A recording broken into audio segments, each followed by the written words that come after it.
¿Sabes siquiera dónde estás, viejo? La voz, aguda y con la arrogancia condescendiente de la juventud, atravesó el zumbido sordo de la torre de control.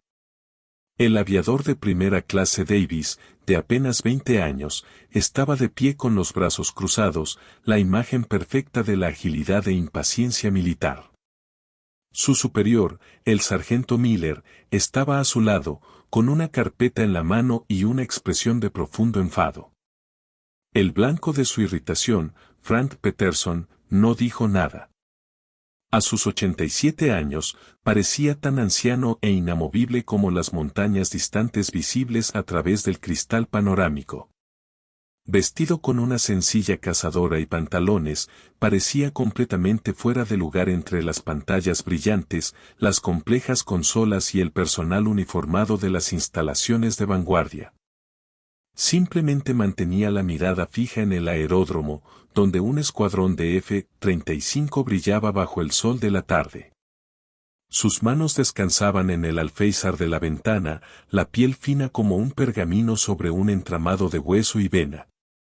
Estaba completamente inmóvil, su silencio contrastaba marcadamente con la energía contenida del joven aviador. Miller suspiró, una exhibición teatral de un hombre que estaba perdiendo el tiempo. Señor, por tercera vez, esta es una zona restringida. Necesito su autorización o llamaré a las fuerzas de seguridad. No puede entrar aquí sin más. La mirada de Frank finalmente se desvió, no hacia los hombres furiosos a su lado, sino hacia un avión que rodaba hacia la pista. Sus ojos, aunque nublados por la edad, tenían una claridad inquietante. No estaban vacíos, estaban procesando, recordando. Están tan silenciosos ahora, murmuró con voz áspera y seca. Apenas se oyen los motores rugir hasta que están justo encima de ti. Davis se burló, poniendo los ojos en blanco. Mire, no tenemos tiempo para un viaje al pasado. Identificación. Frank metió la mano lentamente en su bolsillo trasero y sacó una cartera de cuero desgastada. Era vieja, las esquinas estaban reblandecidas y el cuero se agrietaba como tierra seca. Lo manipuló torpemente un momento, sus dedos ya no eran tan ágiles como antes. La demora solo acentuó el ceño fruncido de Davis. Otros aviadores en la torre, controladores en medio de sus turnos, empezaban a notar el drama silencioso. Intercambiaron miradas, algunas con sonrisas burlonas, otras con un atisbo de incomodidad. La torre era un lugar de suprema confianza y control. La presencia del anciano era un fallo en el sistema, un cable suelto que generaba incertidumbre. Probablemente solo esté confundido, le susurró un aviador a otro por la consola, probablemente crea que este es el centro de visitantes. La paciencia del sargento Miller finalmente se agotó. Eso es. No estoy jugando. Dio un golpecito en su radio. Torre al puesto de mando, necesito una patrulla de las fuerzas de seguridad en mi ubicación. Tenemos a un civil no autorizado, que no cumple. Frank finalmente sacó de su billetera una simple licencia de conducir estatal y se la ofreció. Miller se la arrebató de la mano. Frank Peterson. Dirección, una residencia de jubilados en el centro. Cifras. Se lo entregó a Davis. Corre esto. A ver si tiene antecedentes por allanamiento a propiedad federal. Señor, me invitaron, dijo Frank con voz tranquila y serena. Una reunión. Davis rió a carcajadas esta vez. Una reunión. ¿Aquí dentro? ¿Qué hacían tú y tus colegas para jugar al bingo alrededor de las pantallas de radar? El aviador más joven rió disimuladamente. La humillación era palpable ahora, flotando en el aire acondicionado. Pero Frank no se inmutó. Su mirada volvió a la pista, al avión de combate que ahora se deslizaba por el hormigón, elevándose hacia el cielo con un rugido que vibraba a través del cristal. Lo observó hasta que fue solo una mota. Era como si el drama a su alrededor no fuera más que ruido de fondo. Una pequeña distracción del verdadero espectáculo. No lo entiendes, dijo, más al avión que desaparecía que a cualquiera en la habitación. Esta habitación es la misma vista, solo que un cielo diferente. Miller se acercó, su postura intimidante. Bajó la voz. Un fingido intento de razonabilidad que era más amenazante que sus gritos.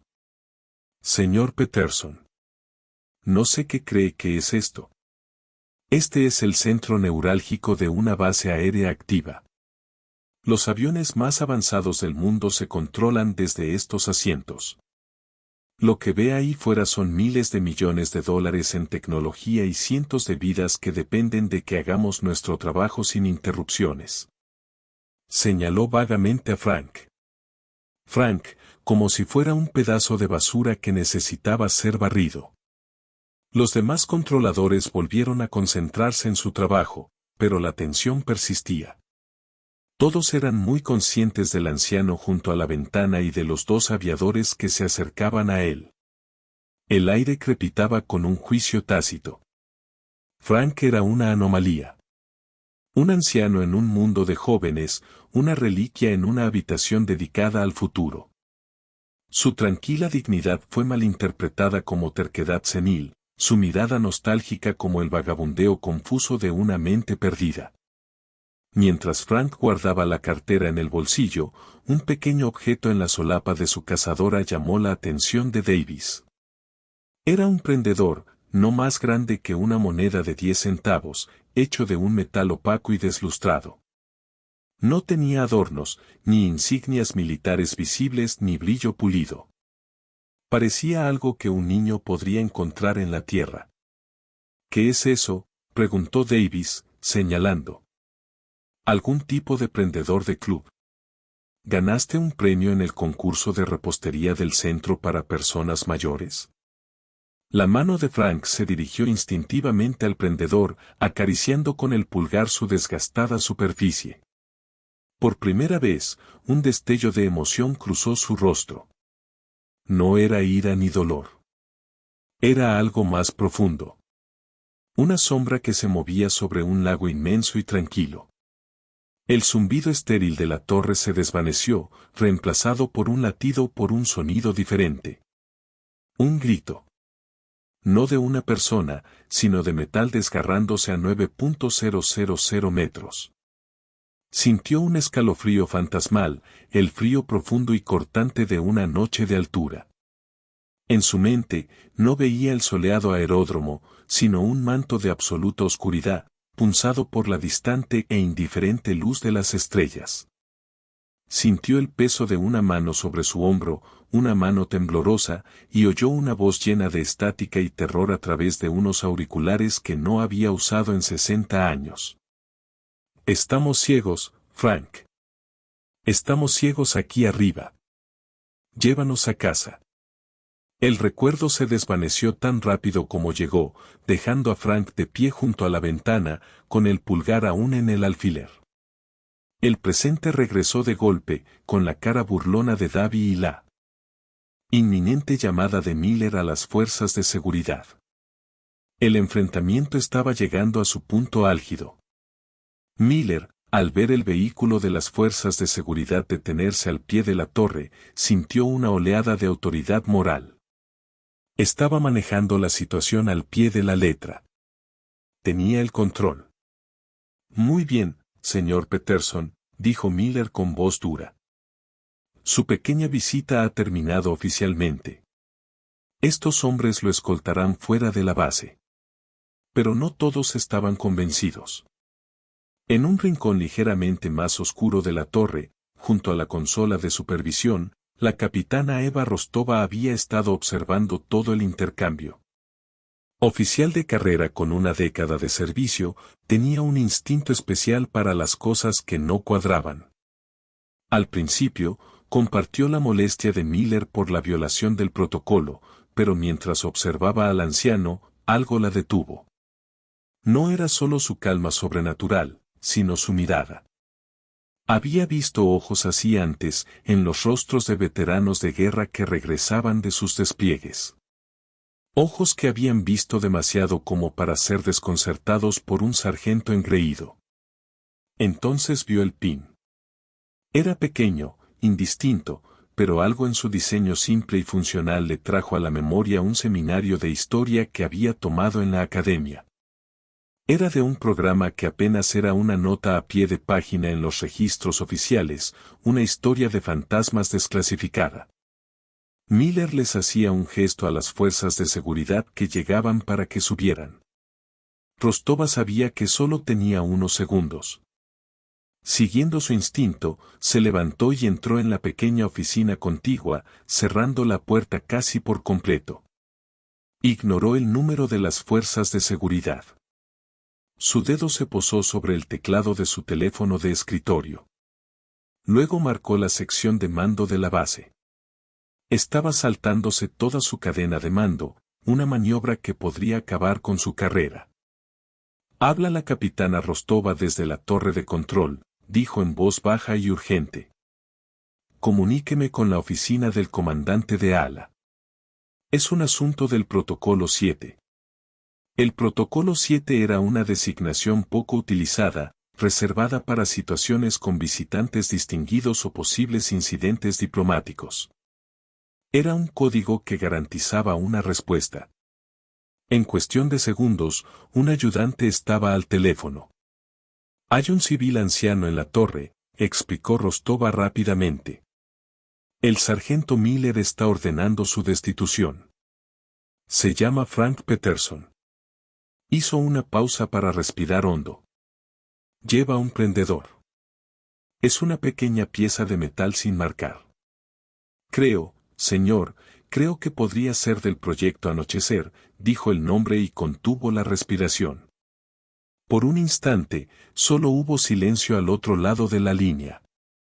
Los aviadores de la torre vieron a la patrulla de seguridad entrar en el ascensor. Sabían que el anciano estaba a punto de ser desalojado a la fuerza. Pero el espectador, al escuchar la llamada, sabía algo que ellos desconocían. Se acababa de producir una respuesta diferente. La ayuda estaba en camino, pero no era para el sargento Miller. El corte es abrupto.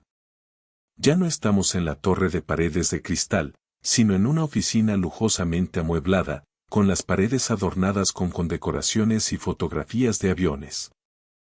El comandante de ala, coronel Marcus Torne, un hombre cuyo rostro era una máscara permanente de severa autoridad, se sostenía el teléfono junto a la oreja, con los nudillos blancos.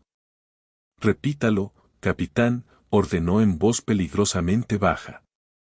La voz de la capitana Rostova llegó por el altavoz, metálica pero clara. Se llama Frank Peterson, señor, y lleva lo que creo que es una insignia de servicio de Nightfall. La expresión del coronel Torne pasó de severa a aturdida. Se le borró el color del rostro. Se incorporó de golpe en su sillón de cuero, repasando mentalmente los anexos históricos clasificados que le habían pedido memorizar. Proyecto Nightfall. Frank Peterson. No fue posible. Los hombres de ese programa se habían ido. Sus nombres fueron borrados de la historia. Sus escrituras selladas en bóvedas. Manténgalo ahí, capitán, ordenó Torne, con la voz tensa por una emoción nueva y desconocida. Pánico.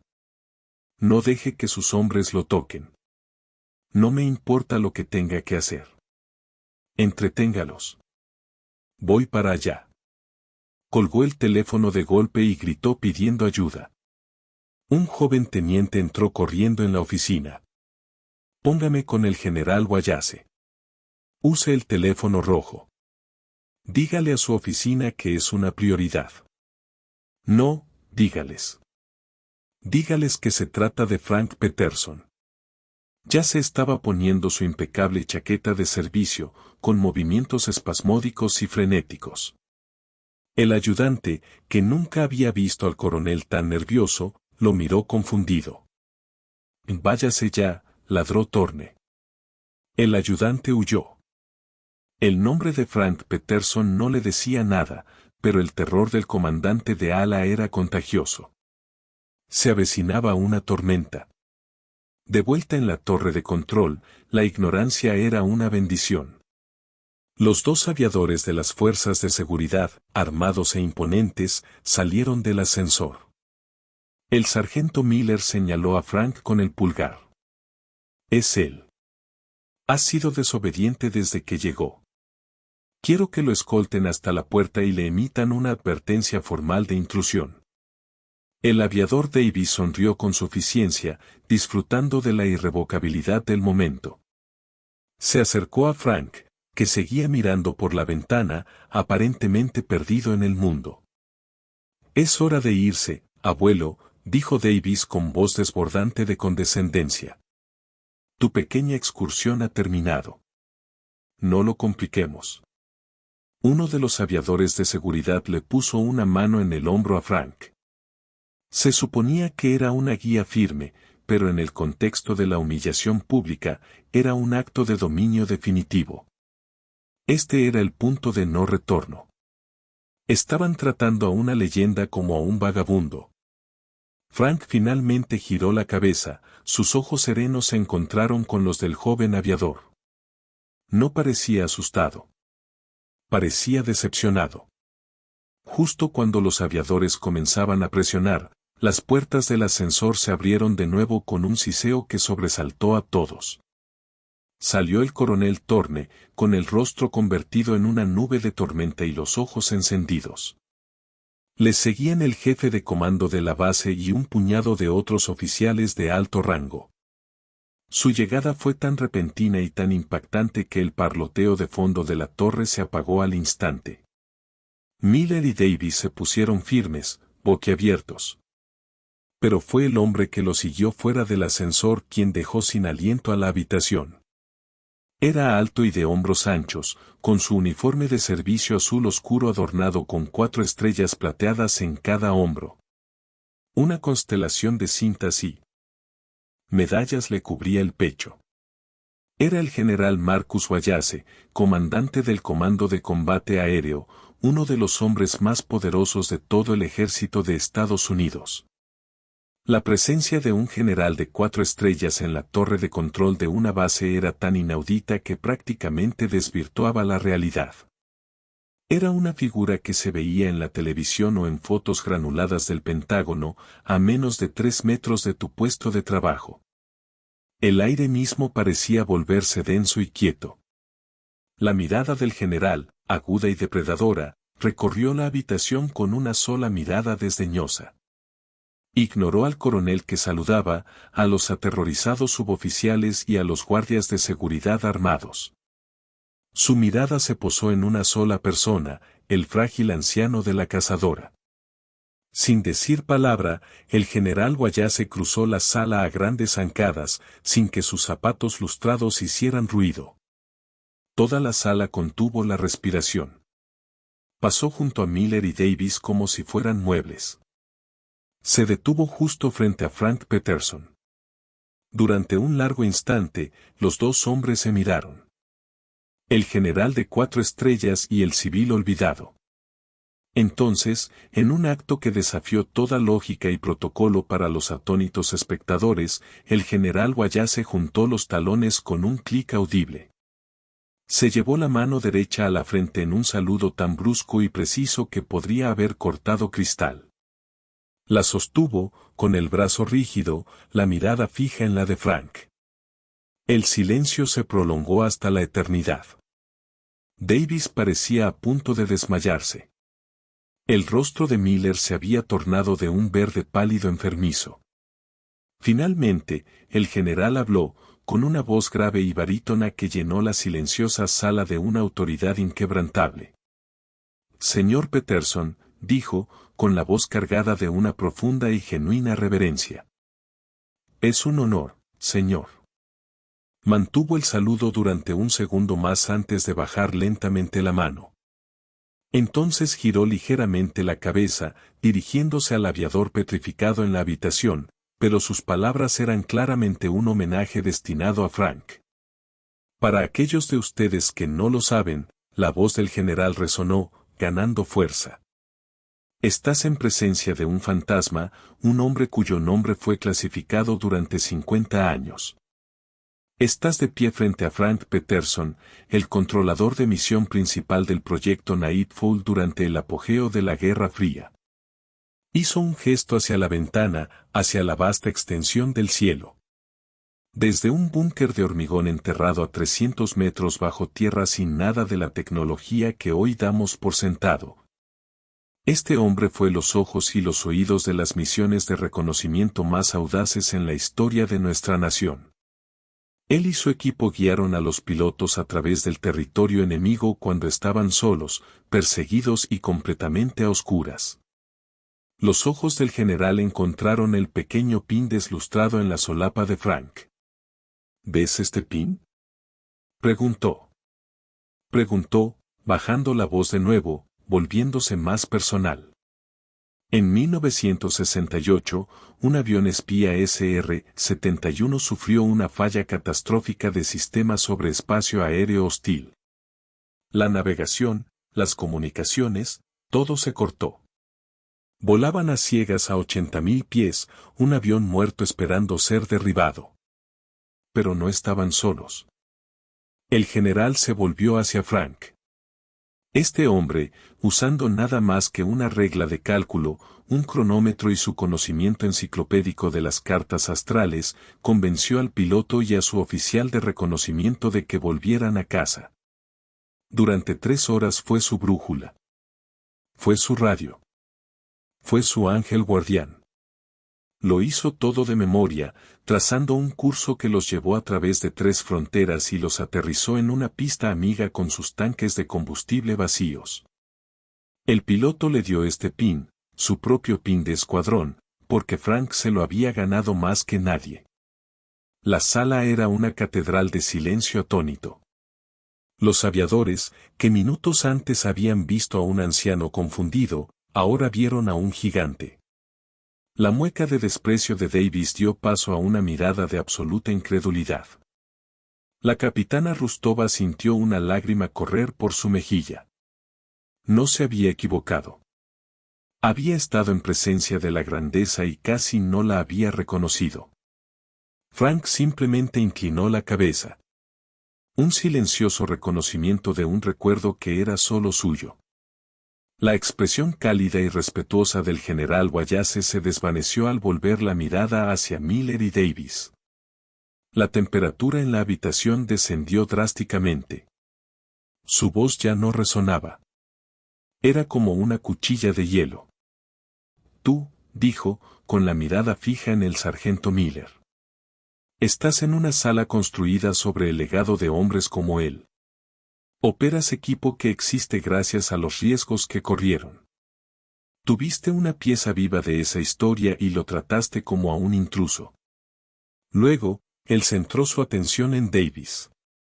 Y tú, viste a un héroe, y te burlaste de él. Tu falta de percepción de la situación es una vergüenza. Tu falta de respeto es una vergüenza para ese uniforme. No necesitó alzar la voz. La furia silenciosa era más aterradora que cualquier grito. Coronel Thorne, dijo el general sin apartar la mirada de los 2 aviadores heridos. Los quiero en mi oficina mañana a las 8. Sus carreras en mi fuerza aérea han terminado. Pueden buscar un nuevo trabajo que no requiera juicio ni honor. Mientras los 2 hombres parecían encogerse físicamente bajo el peso de las palabras del general, Frank Peterson dio un pequeño paso al frente. Puso una mano frágil sobre la manga perfectamente almidonada del general. General, dijo Frank, con voz suave pero clara. Son jóvenes. Están entrenados para ver el mundo en blanco y negro, amigos o enemigos, autorizados o no. Ahora es una fuerza aérea diferente. Más segura en algunos aspectos. Más rígida en otros. No arruine sus vidas por el sentimentalismo de un anciano. Su gracia fue más impresionante que la reprimenda del general. Estaba defendiendo a los mismos hombres que acababan de humillarlo. Lo más importante, continuó Frank, mirando a Davis a los ojos, no es el rango que llevas en la manga, sino la historia que llevas contigo. Respeta la misión, hijo. Pero respeta aún más al hombre que te precedió. Mientras Frank hablaba del hombre que te precedió, la escena brilló por un instante. La moderna torre se disolvió en una habitación oscura y estrecha de décadas pasadas, iluminada solo por el resplandor verde de las primitivas pantallas de radar. Un Frank Peterson más joven, con el rostro marcado por el agotamiento y la inmensa tensión, se inclinaba sobre una consola hablando con calma por unos auriculares. Al otro lado, una voz gritaba sobre un fallo en el instrumento, sobre estar perdido en un mar de oscuridad. Horas después, en una sala de informes, un piloto pálido y conmocionado, un joven no mucho mayor que Davis, le agarró la mano a Frank. Se quitó la pequeña insignia metálica de su traje de vuelo y la puso en la palma de Frank. Fuiste nuestros ojos cuando estábamos ciegos, susurró el piloto. Su voz se quebró por la emoción. Nos trajiste a casa. Las consecuencias de esa tarde fueron rápidas y decisivas. Si bien la súplica de Frank salvó a Miller y Davis de ser dados de baja, sus carreras cambiaron irrevocablemente. Fueron reasignados a los puestos más remotos e indeseables disponibles, con tareas que implicaban una mínima interacción humana. Y lo que es más importante, el general Wallace cumplió su palabra. Instituyó un nuevo programa de espacio mental para toda la base. La primera lección obligatoria para cada nuevo aviador que llegaba a la base era ahora la historia de Frank Peterson y el proyecto Atardecer. Se instaló una placa a la entrada de la torre de control con su nombre y un breve relato desclasificado de su servicio. La torre se había convertido en un monumento. Unas semanas después, Frank estaba sentado en su mesa habitual en un pequeño restaurante cerca de su residencia de ancianos, mirando por la ventana el tráfico que pasaba. Sonó la campana de la puerta y entró un joven vestido de civil, mirando a su alrededor con nerviosismo. Era Davis, ex aviador de primera clase. Vio a Frank y se acercó a la mesa, con una postura vacilante, su antigua arrogancia completamente desvanecida, reemplazada por una profunda vergüenza que lo humillaba. «Señor Peterson», preguntó en voz baja. Frank levantó la vista y le ofreció una pequeña sonrisa. «Hijo, siéntate». Davis se sentó en la mesa. «Señor, no sé qué decir. Lo siento, no es suficiente. La forma en que lo traté fue, no hay excusa». Frank simplemente asintió, tomando un sorbo lento de café. No sermoneó. No dijo, te lo dije. Simplemente preguntó, ¿por qué te uniste a la Fuerza Aérea, hijo? La pregunta pilló a Davis con la guardia baja. Tartamudeó un momento y luego habló de su deseo de trabajar con la tecnología para servir a su país. Frank escuchó pacientemente. Cuando Davis terminó, Frank volvió a mirar por la ventana, con la misma mirada perdida que tenía en la torre. Bien hecho, dijo Frank en voz baja. Recuerda, las máquinas cambian, la misión cambia, pero la persona sentada a tu lado y los fantasmas de quienes se sentaron en esa silla antes que tú son la parte que nunca cambia. Esa es la parte que debes honrar. Fue un momento de silencio para perdonar, una última lección de un viejo maestro a un joven estudiante. El círculo se completó. El pasado se había extendido y enseñado al presente una lección vital de humildad y respeto. Los héroes silenciosos que caminan entre nosotros traen historias de las que todos podemos aprender. Si te inspiró la historia de dignidad y gracia de Frank Peterson, dale a me gusta a este video, compártelo con quien necesite escucharlo y suscríbete a Better en Valor para más historias de héroes modestos.